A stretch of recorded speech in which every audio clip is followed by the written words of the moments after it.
మెదక్ జిల్లా ప్రజలందరికీ కూడా నమస్కారం.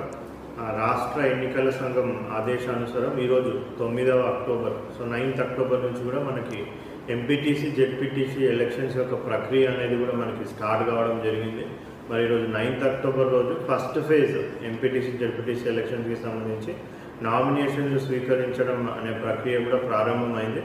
సో మెదక్ డివిజన్లో 21 మండల్స్ ఉన్నాయి. 21 మండల్స్లో 10 మండలాలలో సో ఈ 10 మండల్స్లో మెదక్ రెవెన్యూ డివిజన్ మొత్తం ఉన్న ఈ 10 మండల్స్లో ఉన్న ఎంపీటీసీలు జెడ్పీటీసీలకు అన్నిటికీ కూడా ఈ ఫస్ట్ ఫేజ్లో ఎలక్షన్ చేయబోతా ఉన్నాం. మరి దీనికి సంబంధించి సుమారుగా 99 ఎంపీటీసీలు 10 జెడ్పీటీసీలకు మనకు ఎలక్షన్ ఫస్ట్ ఫేజ్లో జరుగుతూ ఉంది. మరి 99 ఎంపీటీసీలు 10 జెడ్పీటీసీలకి సంబంధించి నామినేషన్ ప్రక్రియ అనేది మనకి ప్రారంభమైంది.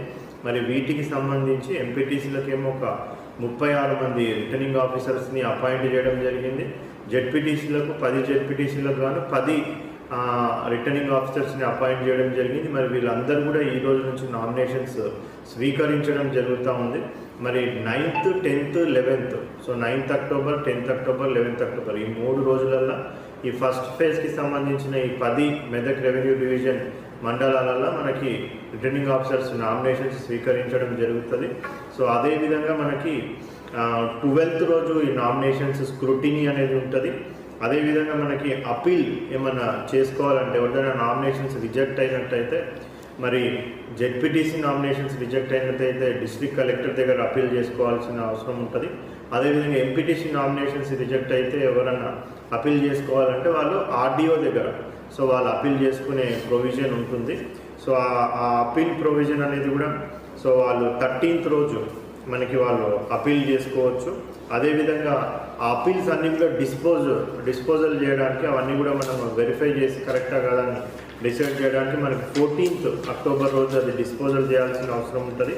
15th అక్టోబర్ వరకు ఎవరైనా విత్డ్రా చేసుకోవాలనుకుంటే క్యాండిడేట్స్ వాళ్ళందరూ కూడా విత్డ్రా చేసుకోవచ్చు. సో ఫైనల్ ఎవరైతే కంటెస్టింగ్ క్యాండిడేట్స్ ఉంటారో 15th అక్టోబర్ రోజు మనము 3 గంటల తర్వాత ఈవినింగ్ టైమ్స్లో మనము list of contesting candidates publish చేయడం జరుగుతుంది.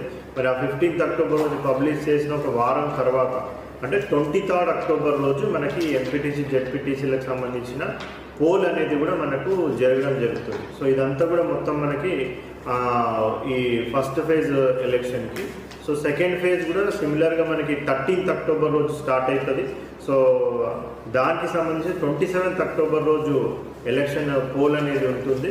మరి ఫస్ట్ ఫేజ్ సెకండ్ ఫేజ్ రెండుకి సంబంధించి కూడా కౌంటింగ్ అనేది మనకి 11th నవంబర్